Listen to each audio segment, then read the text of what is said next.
Okay, welcome back, everybody. This is the third and final panel before we launch the the anxiety treatment for autism. I came up with a really cool title for this one.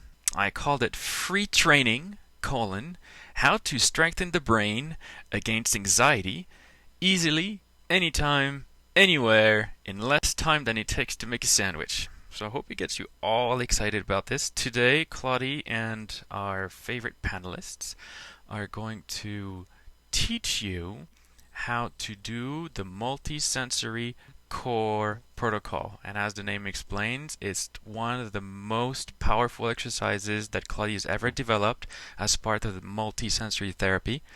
And it's yours today. I hope you have stuff to take notes, paper, a pencil. Um, this call is recorded, so if you don't have it, if you don't have it now, just press the pause button and go and get it. Okay, so we have on the call Claudie. Bonjour, Claudie. Bonjour. Then we have Alex and Grace from Australia. Hello. Hi, Grace. Hi. Hey, you sound very distant. Very distant. I'm going to fix it. I'm going to plug in my phone. Um, Oh, hi, Sonia. Hailing all Hi. the way from the dark continent. Where do you live in Lindenberg? Where is that exactly? Leidenburg. It's in Mpumalanga, near Nelspruit. It's the biggest place near us. Okay. Uh, And how close is it from Cape Town, which is the only place basically I know in South Africa? Oh, it's very, very far from Cape Town. It's almost on the other side. Okay. Yeah, it's near the Kruger Park, if you know that. Yes, yes. It's very These famous wonderful for its people, animals. yes, they were Yeah, working to it's save very, animals. yeah, it's very beautiful, yeah. Mm. and then we have Phil, our only. Well, I guess I'm a guy too. I was going to say our only guy on a call. Hi, Phil. actually, this is his wife, Karma. Our pipe broke, and so he's got to find the water shut off underneath the 2 feet of snow. Oh. So how are you, Karma? I'm doing really good. Hey, Grace. So have you plugged in your phone? Are you okay now? It's all good. So he'll probably be back. I just sent him to do it. Brilliant. That's Okay. Well, Claudie, the floor is yours. okay, dear parents. So the first two meeting we had was to know a little bit about your personal experience and know about the children. And now I want to use this experience and this knowledge to help other people understand that it's so simple to introduce multisensory exercises in your life and do it quick and be extremely efficient.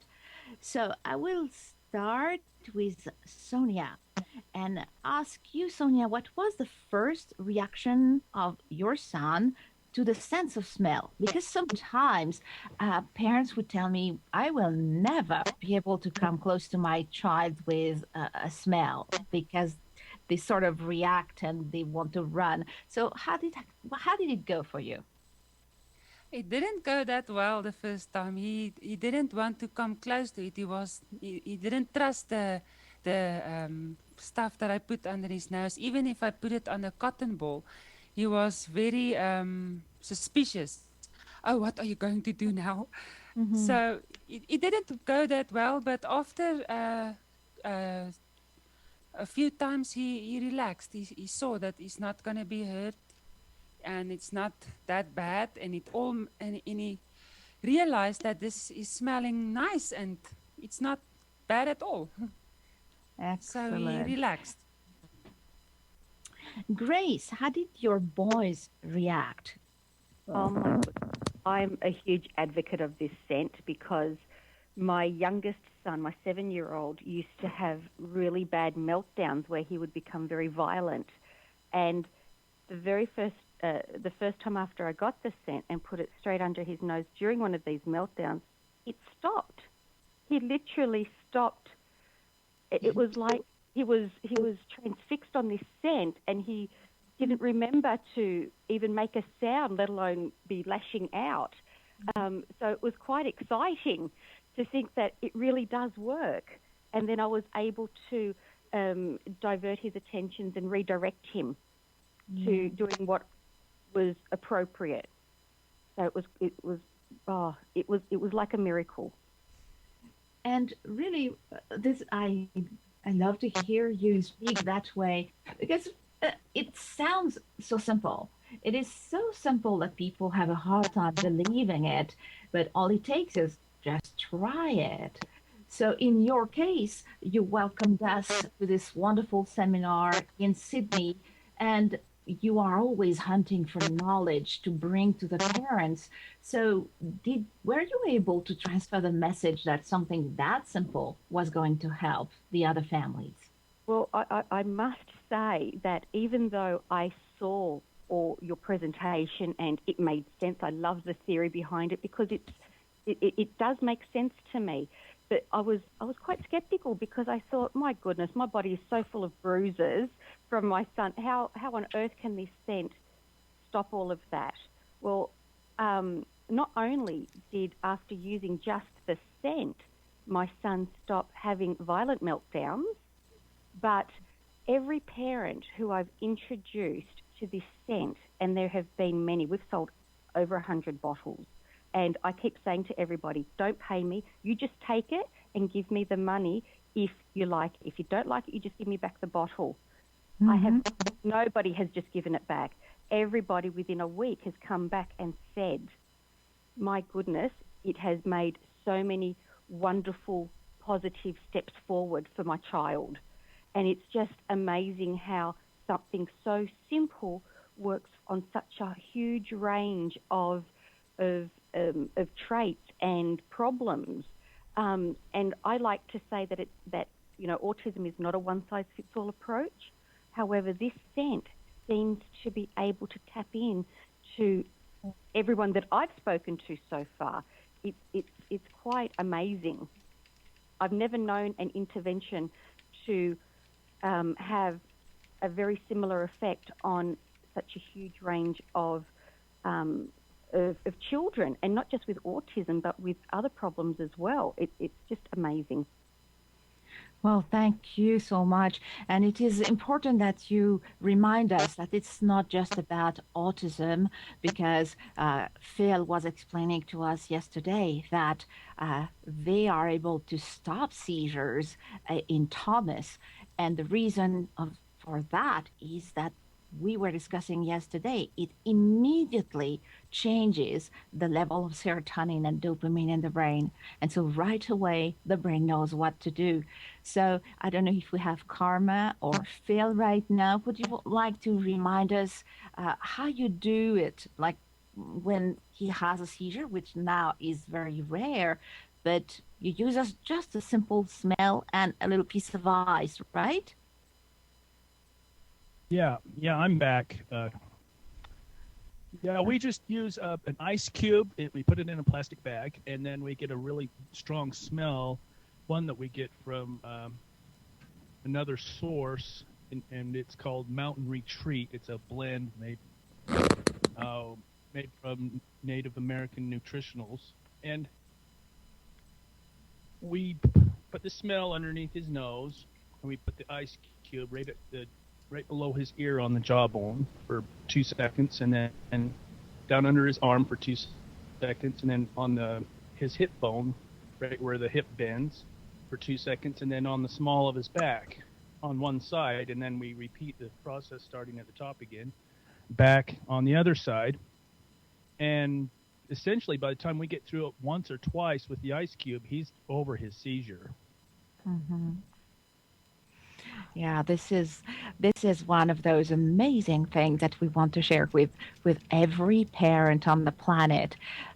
Anxiety, tantrum, fits, or any other demonstration of anxiety that families can see in their home can be stopped and repaired or mended or healed by using those protocols.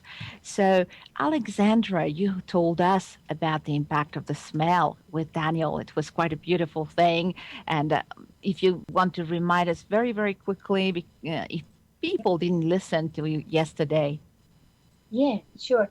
The very first time I used the scent with Daniel is we were coming back from a meeting, and there was traffic, and he was getting really distressed, and not knowing what else to do at the time. I just picked up the bottle from the seminar. I kept on just putting it, stretching my hand backwards and putting it under his nose every so often. One of the things that I was going to say is at the beginning he was sniffing very quickly, and that was it. And I kept on saying, no, deeper breaths, deeper breaths. And you talk about the brain knowing what to do. He automatically started to take the deep breaths, and not just taking them, but with the eyes closed. So you knew that he was actually taking it all in. Once they get the actual smell. And when we got home, he did numerous things he hadn't done before within a span of about half an hour. And my husband, who was actually quite skeptical, he always is about anything. He himself couldn't put down the reactions that we had to anything else but the actual scent. One of them was first of all he calmed down on the way trip home. When we got home, he did something he'd never done before. He actually went into looking for the cat in the bedroom behind the curtain to pat him. He's never even he's been oblivious of the fact that we've had a pet before, but just little things like that really made a difference. And even now, when I give him the scent, it's the deep, deep breath, and he closes his eyes. And I don't even have to tell him to close his eyes. He actually looks forward to it. He actually takes a little bottle to school every day. So every time I've told him every hour, on the hour, smell.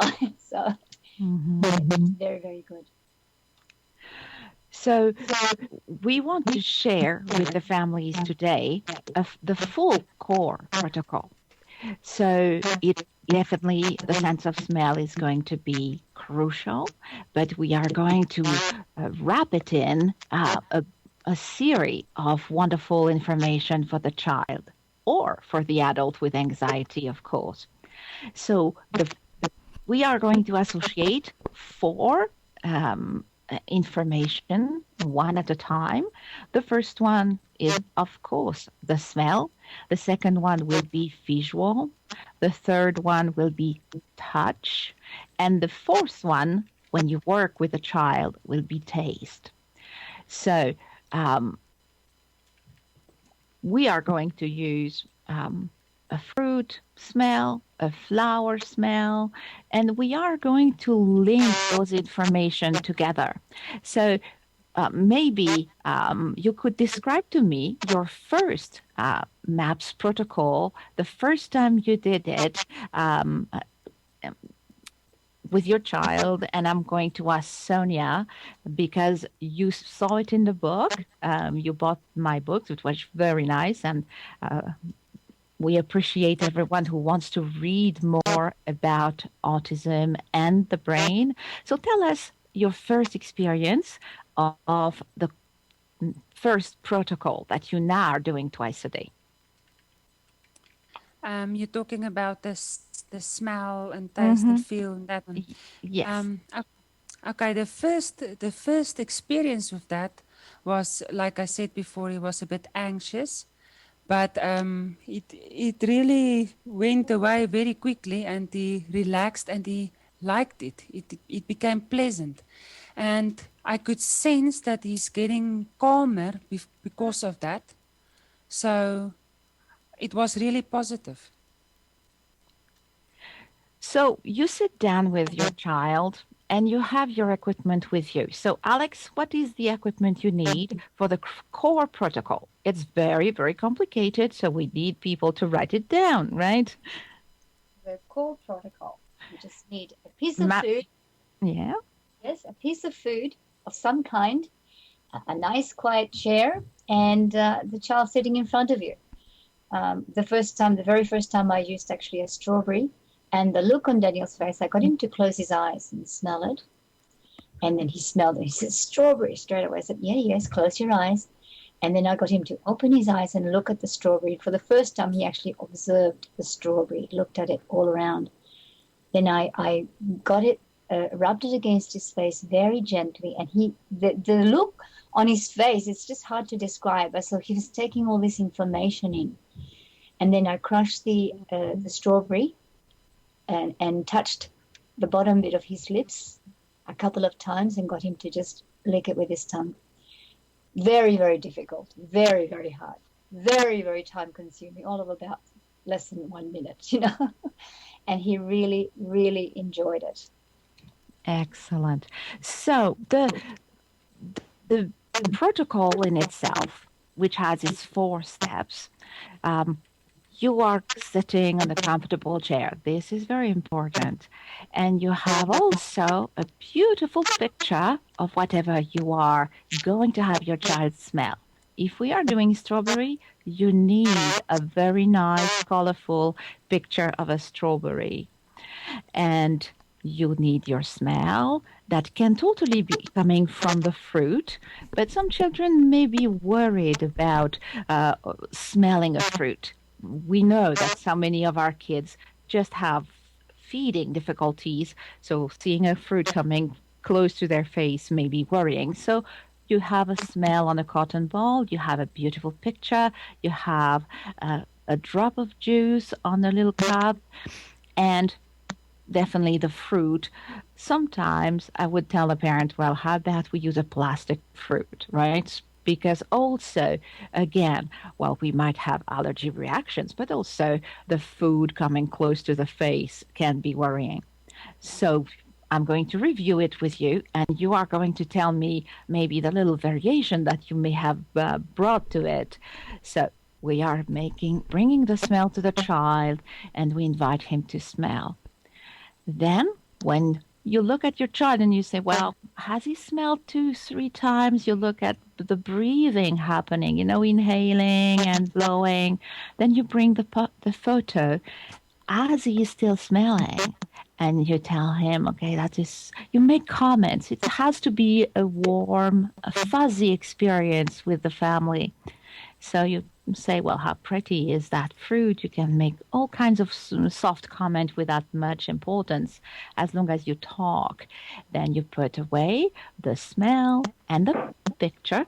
And now you are going to do exactly what Alex has told us, which is very soft little rubs, maybe on the cheek, on the nose, little spots that you usually would not touch with an object. And the novelty is also part of the success of this protocol, changing how the brain perceives the environment.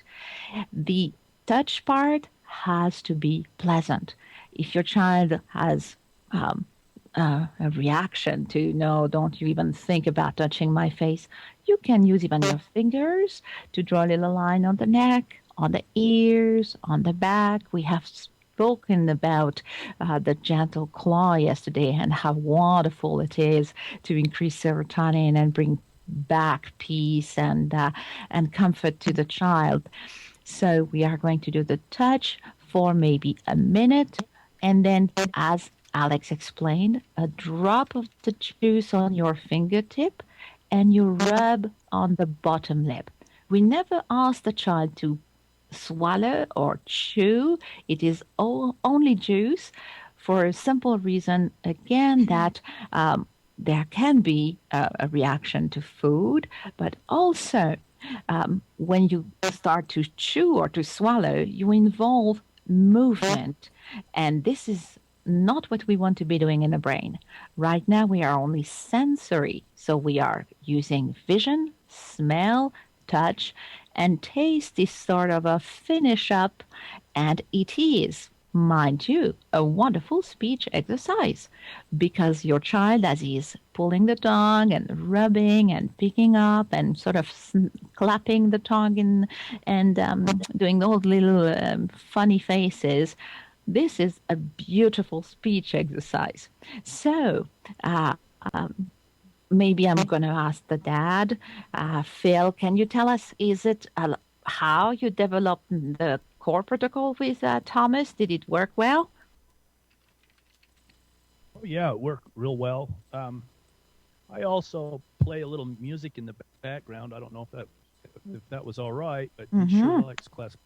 He likes to listen to it a lot, so it always keeps him calm and good environment. And I just use the juices and the fake fruit and the touching and stuff. Okay. So did you find that he was getting more interested by the pictures as time went? I don't know, a little bit maybe, and of course we always keep a little drop of the essential oil on his collar because he doesn't readily take deep sniffs. When you put a cotton ball under his nose, he'll just breathe normal. He won't, on command, he won't just take a nice deep breath. Yeah, and this is a comment that a lot of parents make. Well, how is my child going to sniff deeply? Some of them are not fully verbal or they may not understand the request. Well, if the child is breathing, there is no worry. Of course, you will get a much better effect if you take more of those wonderful molecules into your nose, but obviously, it worked wonderfully for Thomas. Breathing simply the smell into the nose is enough. So that's wonderful that you can make the comment so that other parents who are worried would know, well, breathing makes the job. And for you, Alex, you say that almost right away he knew even that closing his eyes was important. He enjoyed the feel. He loved the feel. I just wish I could describe in words the look on his face as the piece of fruit was slowly touching, very gently touching around his face, and he would actually follow it with his head. So if my hand went up towards his right cheek, his head would follow, almost as if he was trying to sleep. It was beautiful, and he just loves that. As I said, I was very fortunate that he has taken to this so well. Personally, I thought this was going to be a big hurdle for me. So I guess it's a matter of it's good to at least try it first. But I had plans and everything on how I was going to introduce these things, and I didn't need it. The look on his face was just beyond words, and very relaxed, very, very happy, incredibly so. Okay. I will go. Yeah, please. Who wanted to take the floor? I heard. No? Okay. Then I'm going to Claudie, ask. I do have a question. Okay. Well, it's not. It's more. I want you to ask a question to Sonia. She mentioned that E1 had a very strong reaction initially. Yes. And what would be the question? Well, actually, the question is for you. How would you explain the strong reaction, and how could parents manage it and deal with it? Well, what I usually tell the parents is that the information of smell is perfect. And while touch or vision can be processed wrong with the child who has low level of serotonin, like in anxiety, autism, Asperger's, ADHD, the sense of smell remains authentic. And it is almost like a small electric shock for the child to receive an information that is understood by the brain right away.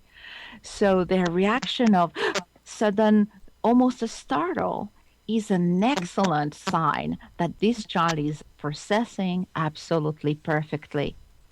And I have a little trick also to verify if this child does smell right, because sometimes I have had the opportunity to work with children who did not have a sense of smell. It's a case of something very rare called charge association, where children do not have in the brain the little part that processes smell. So I developed a test, and if you observe your child, when you bring the scent to the nose, the first thing you want to be looking at is the eyes. Even if your child doesn't have eye contact, is not really looking at you, you are going to see for a flick of a second. This is very short. You can't really measure it, but you will see it. Is a sudden stop and stare. That means this is when the smell is processed in the brain. There is this that is a sign, and also the change in mobility. And Grace just explained beautifully how suddenly the child was stopped in time because suddenly the brain was saying, "This is it. Why did you wait so long to do it?" So this impression of refusing the smell is a good sign. And then you have to just be gradual and progressive, and just like Phil, to put a scent on the child's shirt so that he gets used to that beautiful smell. Can I say something here? Yeah. About the taste thing, the smell problem didn't last very long, but he's still sensitive in some ways to the part that he has to taste the fruit. If I come with a drop of juice, he won't accept that. He's refusing and turning his head away. But if I come with a piece of fruit and I tell him, "Look at this piece of fruit, take it and kiss it," then he'll take it from me, and he's in control of the thing. He doesn't want me to be in control, and he'll take it and he'll kiss it and do it over and over, and he enjoys that. But I must not come with my hand with a drop of juice and try to put it on his lips. He doesn't like that. Can you maybe explain why that happens? Well, it is true that I was mentioning just a minute ago, and we discussed yesterday, that the sense of touch is making a mistake for our kids with who are on the spectrum. So being in control allows him to get exactly the amount of information and not be afraid, basically. So the fact that you allow him to do it, and now he has been doing that, and it works for him, well, that's a perfect solution. And this is where I was asking you as parents, give us the suggestion or the ideas that you use so that eventually we get to the result. The result is we need those four information. We need the smell, and we need the smell with vision. Then after vision, we need the feel, and it can be on the foot, it can be on the neck or on the lips. That works. And then we do the taste. And again, if he is kissing the fruit, for sure, he is getting a drop of juice and he has the taste. So that works for him. So that's a very good system. Yeah, that really works. I would like to go back to Grace because she's not only a parent, she helps hundreds and hundreds of other families. So, were you explaining and how your child responded, or are you trying to explain the importance of the sense of smell? How are you able, so that we can do a better job, I guess, to share with the families? Is it more important to give a personal experience or give the theory behind it? A bit of both, really.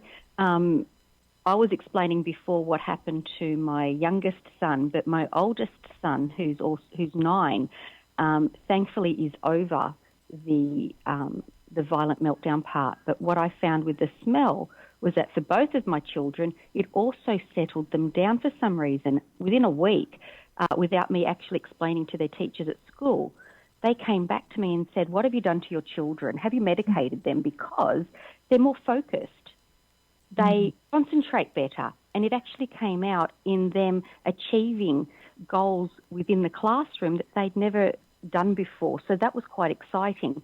So when I'm approached by a parent whose children have problems similar to what, or the same as what my children were experiencing prior to this protocol, I would say to them, yes, I do understand, because this is what we've gone through, and this is the theory in my layperson's term, how it works, and this is the results that we've achieved. But then I've also gone on to explain the results that other families have achieved, because that is something, again, and I can't say this strongly enough, autism is not a one-size-fits-all approach, and yet every family who we've introduced this to have come back with some positive results. And this is just after a week or two, and I still am amazed by that. I'm not surprised because, again, the theory makes sense, but I've never known one protocol to achieve so many positive results on such a wide range of children on the spectrum. So it's quite exciting to think that something so simple, that is not time-consuming, can achieve the great results. And again, it's different. The results are different for all of the children. You're not going to get the same positive result for everybody, but there are positive results there. It's quite exciting. Yeah, and one of the great things that we can say about it is there is no side effect. That's one of the things that I always say, is that if it's not going to help, it's not going to harm, because it's natural. You're not ingesting anything, and it's, again, if it doesn't help, it won't harm. And that is so important for our children, because already many of us see that their little bodies are filled with harmful toxins, etc. So it's quite exciting. Yeah, and so many therapists are working real hard at helping the parents and bringing in little protocols such as that could also help in the classroom. We have run a study in a school here in Canada where we had for 3 years children doing this protocol, the 4 steps, the smell and look, touch, and we did not do taste because it was a school setting, and we preferred to be cautious about the allergies potential. And the children who did the protocol every morning, only 5 days a week, were tested versus children who didn't. And we are talking about mainstream schools, children didn't have specific or recognized problem. But those children doing the protocol multiplied their capacity, their performances in memory, like 400 times more than the other children, in balance, like gymnastic or other exercises requiring balance, in conversation, in empathy. So definitely, we have 400% is a tremendous increase just with that simple protocol that we are discussing this afternoon. So when you say, Grace, that you saw the children coming back from school with results that were not obtained before, this is what you're saying. Giving the brain the right equipment then allows that child to be the intelligent child he is. Like, we are not making him do it. We just give the fuel, then the child is doing on himself. You were not surprised, I guess, to see them do fabulous, because you know they are great. Oh, absolutely. And it is, I loved the reaction of their teachers, because you can see the potential in the children, but just to find, this is like the key that unlocks that. Quite exciting. And so much so that my youngest son's teacher, who actually attended the seminar last year, he has her this year. She's going to implement the protocol with the children in her class. I think there are 8 children in that class. She's going to implement the protocol there. So it's quite exciting, and I'll be interested to see the results, because I'm sure, I know that these children are going to just blossom as a result of this. You are so right. And when we came, we were able to talk to the families in Sydney about a study study run at the University of California. They did run a pilot study where the children were doing that protocol plus the exercises that are very similar to the anxiety treatment, and they all blossomed. This is the word that you use. They developed their speech. They even moved on several IQ scales. So the, this is exciting for us because we really want every child to enjoy life to its fullest, and we want the families to feel so happier and, well, decrease the anxiety in the family. Do you think, Phil, that you felt the benefits of doing the program, the treatment every day with Thomas? Oh, yes, it was positive from the very first. We noticed, though, when we got a new set of games, after about 2 days or 3 days after he got the new set of games, he was a little bit more irritable and he slept a lot more. And we figured he was probably going through what you call the storm and reorganizing his brain. And then after that, it was just positive from there on, and he would advance and do different things, just subtle, small things. But we noticed him, and the neighbors have noticed when they come over and see him. I've got some friends, and they don't come over very often, but they notice a big difference. And they say, wow, that's Thomas. He's already doing this and this. Mm. It's amazing. Yes. And for parents, really the eye of the stranger to the family is a wonderful witness, because then sometimes you may want to feel that everything is going better, but you're afraid to hope too much. But when the family or the school teacher tells you everything is going better, for sure, you know that it's happening. Sonia, did you have family ask you what is going on, and did you make some suggestion to family members to use the protocol? Oh, yes, it's actually very exciting. In the beginning, they couldn't see anything, but now, after all this time, they come and ask me, oh, what have you done? He's so much better. Friends that I have that have seen him a long time, not for a long time, they said, wow, I can't believe it. He is so much better. He's a different child. And if I can mention some things that improved, his speech improved very much. He understands much better when you talk to him, and he can do something. If I ask him to go get something or do something, he can do it. He understands, and he can have normal conversations. He never could.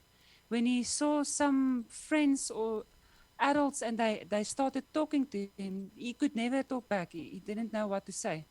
Now he can answer questions, and he starts to talk on his own with people.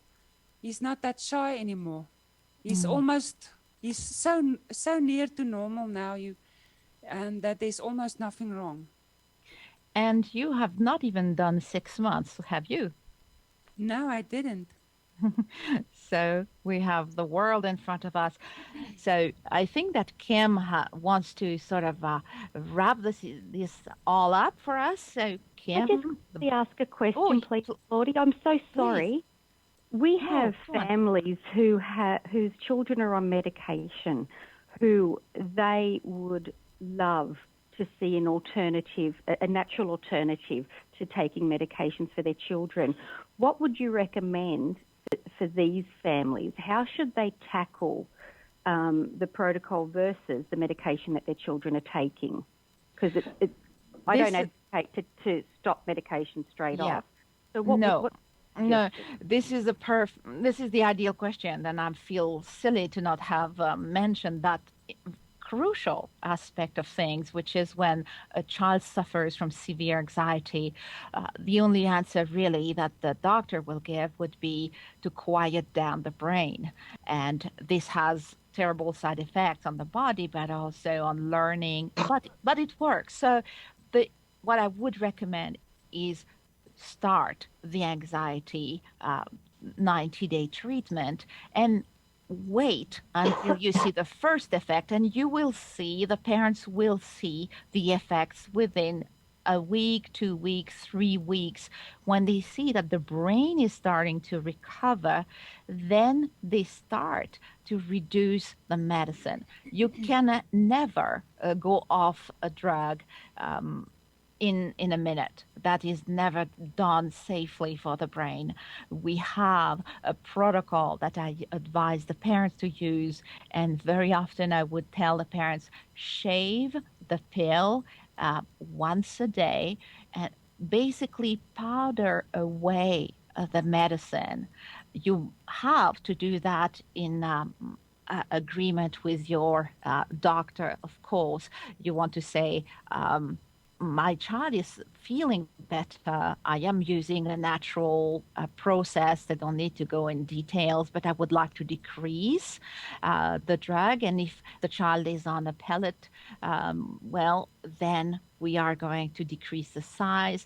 I had a mom who was giving capsules with grains, and I had her open one, count them, and there were 4,500 grains. And I told them every morning with a Q-tip, you take off 10. So this is how slowly we go, because in the end, we are drug-free and the brain is healthy. So we don't want to assault the brain by stopping too fast. But when the brain is healthy, he is gradually on its own detoxing and will not be using the drug that he is sent to figure something about. Thank you. Do you think I answered your question? Oh, absolutely. Absolutely. Yep. So really knowing that at the end of those 3 months, we are taking care of the anxiety. We're not taking care, of course, of the global autism, but a child on the spectrum with that anxiety is already so far ahead, ready to recover fully. So if this child is on any form of medication, we decide we are going to be drug-free, but we will do that when the brain is ready. And always mentioning that to the doctor to make sure that everybody is on a team. Wow, All right. I was going to wrap this up, but I think you just did it for me.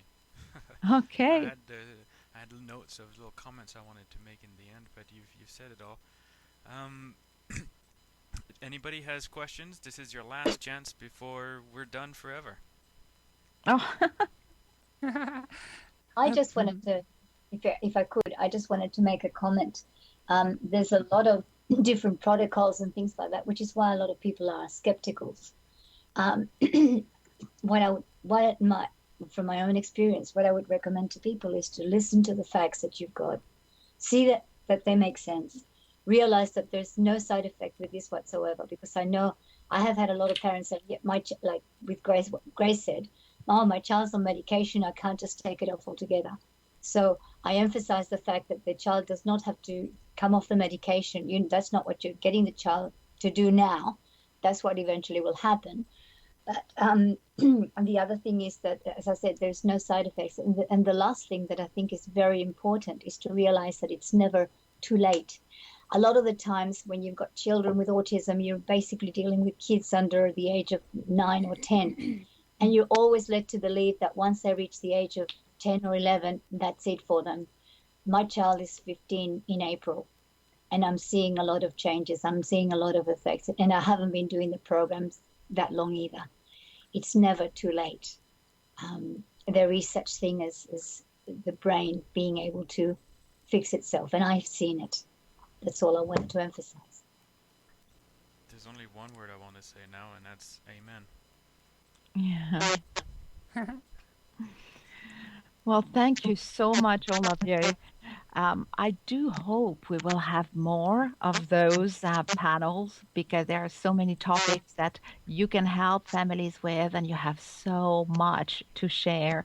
So I want to thank you for having spent those 3 moments with us.